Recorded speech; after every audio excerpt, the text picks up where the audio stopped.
Bonjour. On reçoit chez Agora, AICI Télévision, aujourd'hui, Madame Elisabeth Nardou-Lafarge, professeure émérite du département des littératures de langue française, Université de Montréal. Elle est spécialiste de littérature québécoise.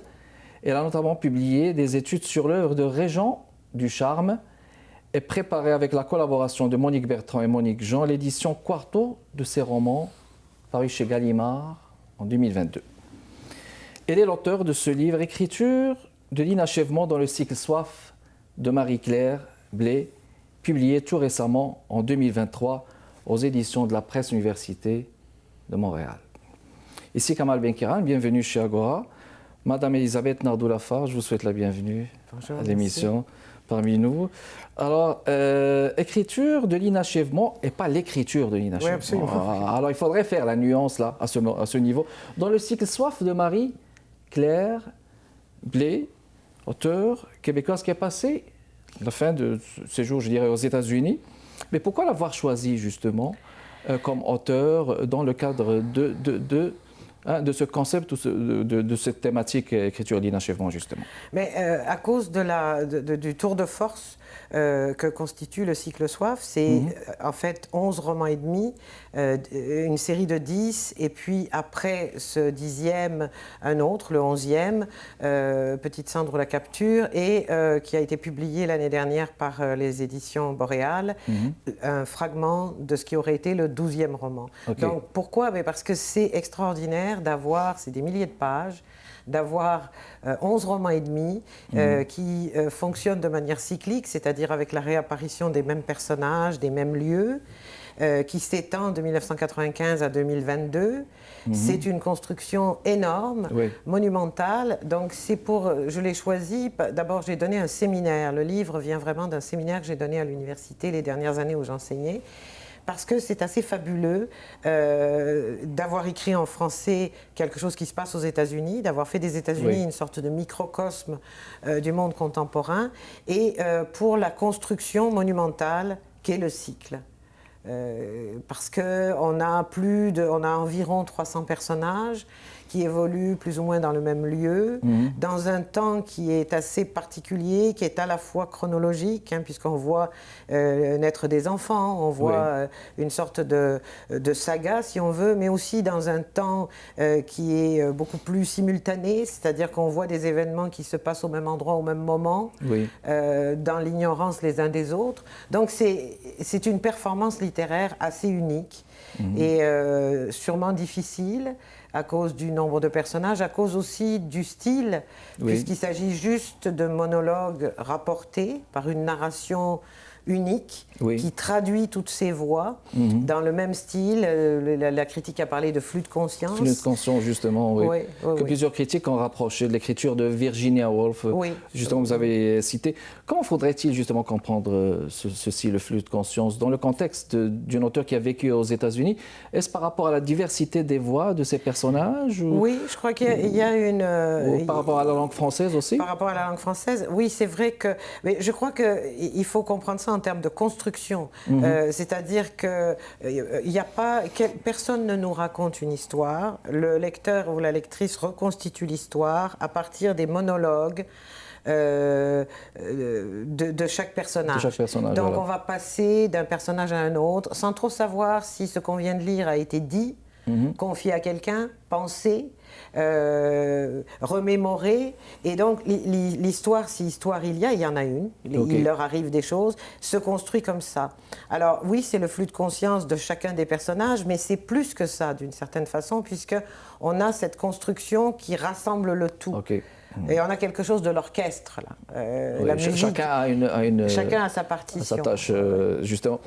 Vous abordez le point des logiques du débordement, justement, que vous abordez dans la construction, justement, du cycle Soif, qui contribue à donner un certain potentiel, justement. Est-ce qu'on peut parler d'une légitimité, justement, ou un certain potentiel dans le fonctionnement de ce cycle, justement, SWAF?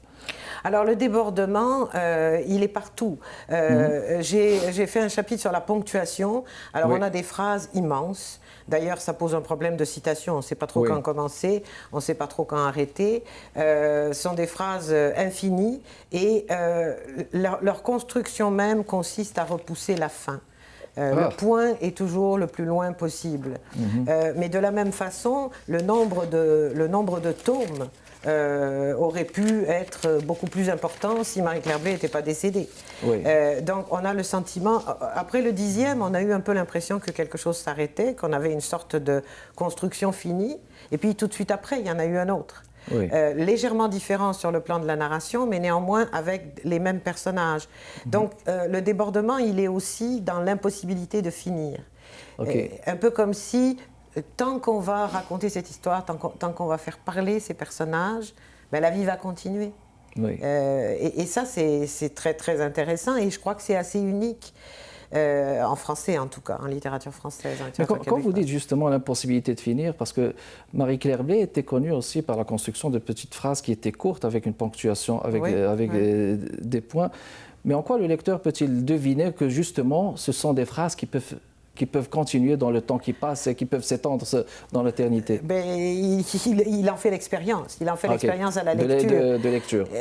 Un des très bons exercices à faire en classe, c'est d'essayer de lire ça tout haut, parce qu'au bout d'un moment, on n'y arrive plus. À haute voix. Oui, à haute voix. Au bout d'un moment, on n'y arrive plus. Donc le lecteur, il en fait l'expérience, et cette expérience, c'est une expérience dans la durée, mais aussi dans la simultanéité. Et donc, il y a une capacité de cette construction narrative à englober tout ce qui se passe. Le passé et le présent. Les personnages sont hantés par l'esclavage, par exemple, ou par la Shoah, qui sont comme les deux bornes de l'inhumanité. Les personnages sont superposés les uns aux autres, ils s'adressent les uns aux autres, ils se souviennent les uns des autres. Donc on a aussi une épaisseur de la phrase, et donc c'est aussi ça le débordement. Et c'est une expérience très contemporaine. C'est vrai qu'on vit aussi comme ça. Enfin, paradoxalement, c'est assez réaliste ce qu'elle fait. Exact. Parfait. Une pause et on revient dans les prochaines minutes, mesdames et messieurs.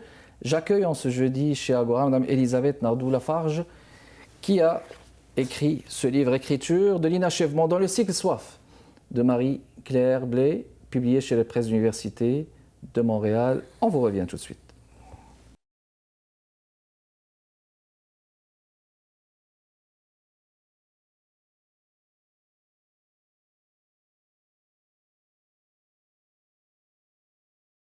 On est de retour avec vous, mesdames et messieurs, pour continuer notre conversation avec notre invitée d'aujourd'hui, Mme Elisabeth Nardou-Lafarge, auteure de Écriture de l'inachèvement dans le cycle Soif de Marie-Claire Blé. On parle de Marie-Claire Blé. On parlait de ponctuation tout à l'heure.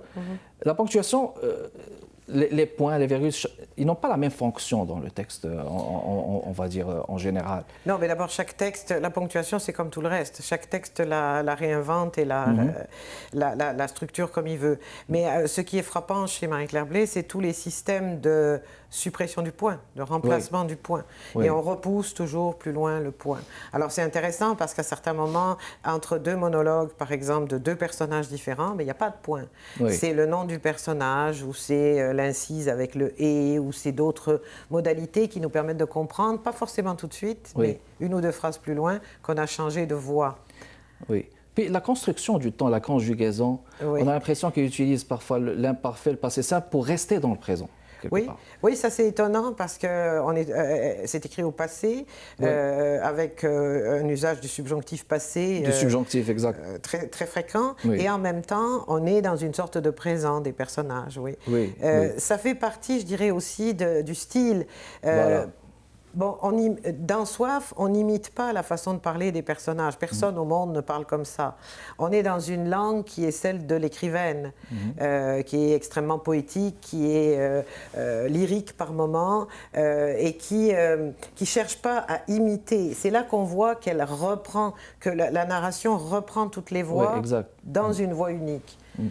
Donc là, on va parler aussi de la mise en abîme du cycle. Par exemple, je note ce livre par un de ces personnages, Étrange année. Oui.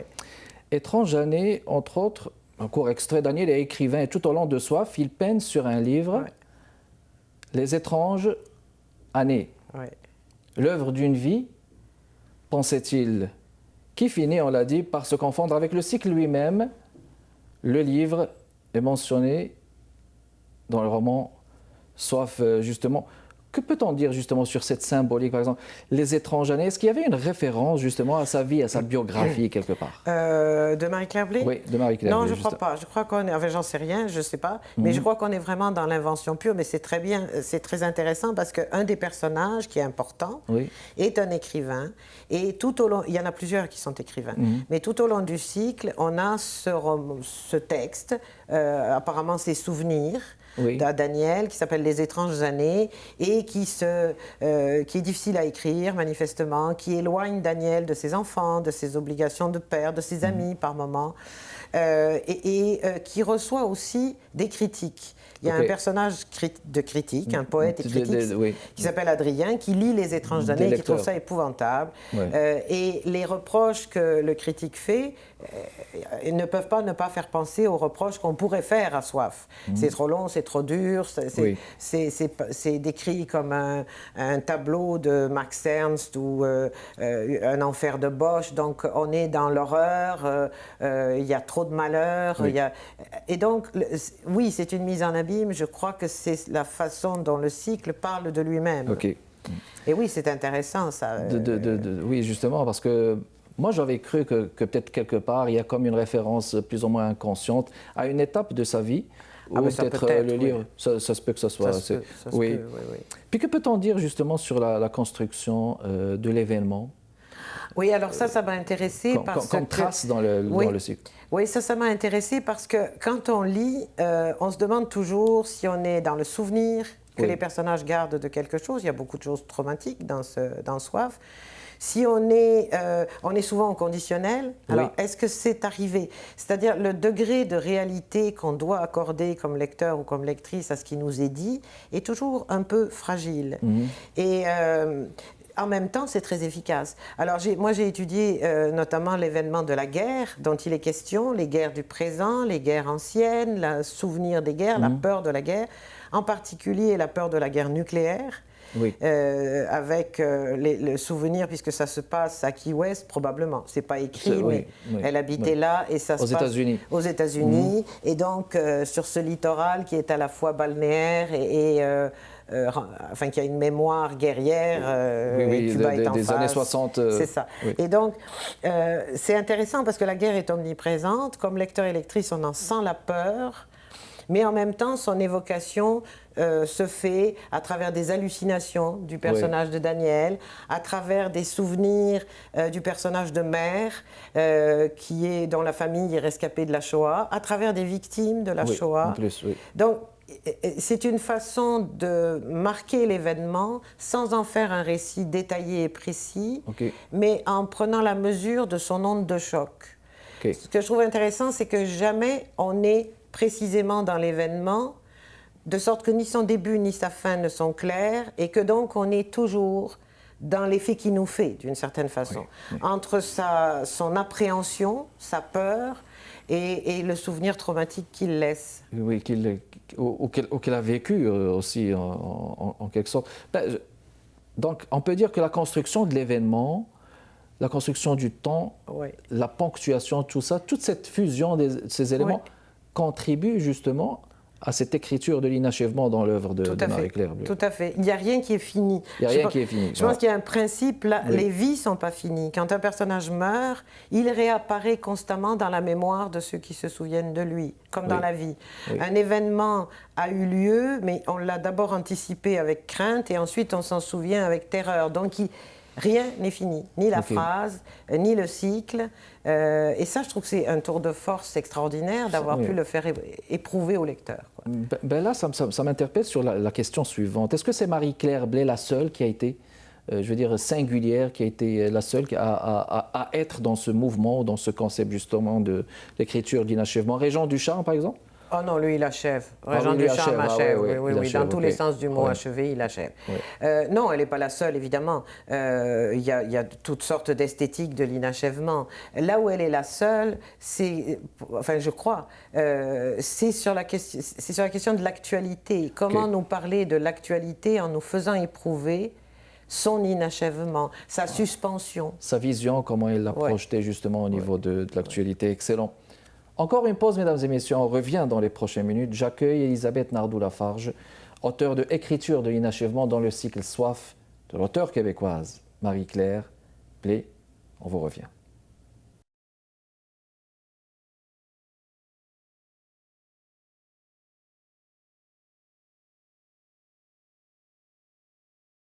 De retour avec vous, mesdames et messieurs, on continue notre discussion sur la littérature, discussion littéraire avec mon invité, professeur émérite et écrivaine, auteur de ce livre Écriture de l'inachèvement dans le cycle Soif de Marie-Claire Blé. Alors, est-ce que l'inachèvement, justement, réside justement dans la fusion de ce qui est poétique et politique? Ah, certainement, certainement. Alors, c'est vrai que, parce que c'est un style un peu difficile, avec ces très longues phrases, c'est pas évident de capter la dimension politique. Alors, il ne s'agit pas du tout de dire pourquoi je ne parle pas de militance, là, je parle de portée politique pour nous qui lisons, mais il me semble qu'il y en a une évidente. Alors, d'abord, de décider d'écrire les États-Unis en français, d'écrire l'Amérique en français. Alors, Marie-Claire Blé en a une longue expérience, elle a longtemps vécu là-bas, donc elle a toujours dit dans les entretiens qu'elle a donnés qu'elle s'était servie de personnages qu'elle connaissait. Donc tout ce monde, c'est le sien. C'est pour ça aussi qu'il y a beaucoup d'artistes, de militants, d'activistes, beaucoup de voix de gens dont on peut penser qu'en effet, ils faisaient partie de son milieu. Mais la dimension politique, après le séminaire, après le livre, après donc y avoir réfléchi avec d'autres, je crois qu'elle réside surtout dans le fait de n'exclure personne. Okay. D'inclure tout le monde. Tout le monde, tout le monde. Dans l'index, elle donne un index des personnages dans le 10e livre. Ils n'y sont pas tous, mais il y a des animaux.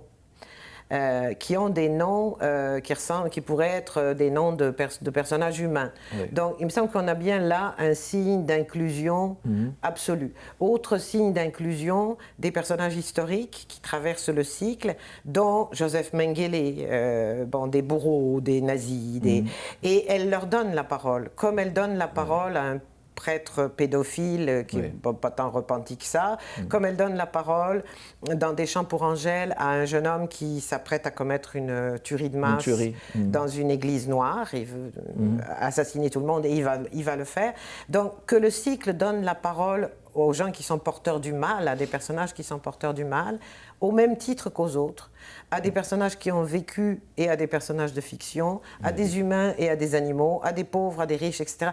On a le sentiment que le principe politique qui est posé au centre du cycle, c'est qu'on ne peut pas exclure. Et là aussi, on est dans le débordement. Si on exclut, on ferme, et que ce n'est pas possible. La seule solution devant le chaos du monde, c'est l'inclusion infinie, l'hospitalité absolue de toutes les voix qui circulent, y compris les dérangeantes. Je vais vous faire part d'une opinion subjective, là. Oui. Toujours en lisant Marie-Claire Blé, j'ai toujours eu l'impression qu'elle est beaucoup plus poète ou poétesse que romancière. Alors, elle a écrit des poèmes et elle a écrit des romans et Soif. Bon. Mais je crois que, oui, je crois que vous avez raison. Je crois que la question... C'est très poétique, quelque toujours, part. Toujours, oui. Mais elle n'avait pas publié ses poèmes. Oui, elle en a publié des poèmes. Oui, elle a publié des poèmes. Elle a publié aussi des suites poétiques. Je pense aux Voyageurs sacrés. Voyageurs, oui. Non, elle a publié des poèmes. Parmi exactement. Est-ce que finalement, la singularité du cycle Soif réside dans tout ce qui est contraire au dénouement de l'œuvre? Tout à fait. C'est une des singularités, c'est de repousser. Il ne peut pas y avoir de dénouement. Même la mort, ce n'est pas un dénouement. Oui, c'est jamais une fin Rien ne finit. Jusqu'au bout de la fin, là. Oui, oui, rien ne finit. Rien et d'ailleurs, ne ça ne finit pas, parce que l'extrait qui a été publié grâce à Jean Bernier des éditions Boréal, Agostino ou l'Illumination, ben, ça finit pas, pour la bonne raison qu'elle n'a pas fini de l'écrire. Oui. Donc, définitivement, le cycle va rester complètement ouvert. Mais c'est une ouverture, oui. Et je dirais suspendu, c'est-à-dire qu'il y a quelque chose qu'on attend et qui n'arrivera pas. Ok, très bien. Maintenant, qu'est-ce qu'on peut dire généralement, parce que là, ça c'est un beau concept, écriture d'inachèvement. C'est quoi la singularité justement d'une auteure comme Marie-Claire Blais qui avait vécu aux États-Unis et finalement qui a écrit beaucoup de romans, mais qui n'est pas rentrée après au Québec. On dirait qu'elle n'avait pas incarné la lutte de la langue française. Est-ce que c'était plutôt ça, sa singularité, de l'avoir incarné avec ses personnages? Ah oui, elle a incarné la langue française. Moi, je pense que c'est une des écrivaines les plus importantes d'ici. Oui, oui. Et elle n'a jamais rompu avec le Québec. Elle habitait ailleurs, mais elle est toujours intervenue beaucoup ici. Elle était membre de l'Académie, je crois. En tout cas, elle était là fréquemment. Elle est venue rencontrer les étudiants du séminaire d'où vient ce livre. Ah, d'accord. Elle a toujours été proche du Québec. Mais je crois que c'est intéressant qu'elle ait vécu ailleurs, que cette espèce d'écart est riche de sens, qu'elle habitait en France aussi. Oui. Je crois que sa singularité, c'est une œuvre immense. Moi, mon grand regret, c'est qu'elle n'ait pas eu le prix Nobel, parce qu'il me semble qu'elle le méritait beaucoup. Oui, je pense qu'elle est Régent du Charme. Oui, mais elle qui a écrit, c'est plus de 70 textes, c'est énorme. Et oui, si, elle incarne la langue française d'une manière extrêmement subjective, pas du tout dans l'imitation de la langue de quelque part, de façon poétique. Là, oui, de façon poétique, justement.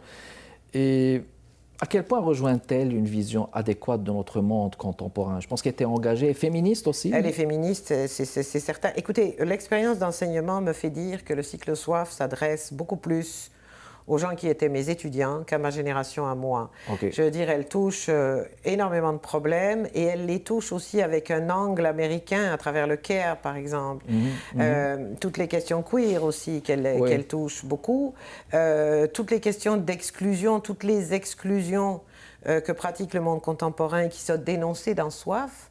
Oui, je crois qu'elle s'adresse à la jeune génération. D'ailleurs, ils la reconnaissent beaucoup. Oui. Kevin Lambert, dans son dernier roman, il en a parlé. Que ma joie demeure, évoque que notre joie demeure chez Kevin, mais le Que ma joie demeure, il est dans... Qui est sélectionné dans le prix Goncourt prochainement. Absolument. Ben, écoutez, c'était un plaisir de vous avoir reçu, Madame Elisabeth. Je vous remercie. Nardou-Lafarge, Écriture de l'inachèvement dans le cycle Soif de Marie-Claire Blais. Je vous recommande de le lire, mesdames et messieurs. Presse de l'Université de Montréal, paru récemment, 2023, je pense même septembre 2023. Oui. Septembre 2023, dans toutes les librairies. Oh, sûrement, écoutez. Disponible dans toutes les librairies. Allez le voir, allez l'acheter, mesdames et messieurs. Merci beaucoup, Madame Nardou-Lafarge.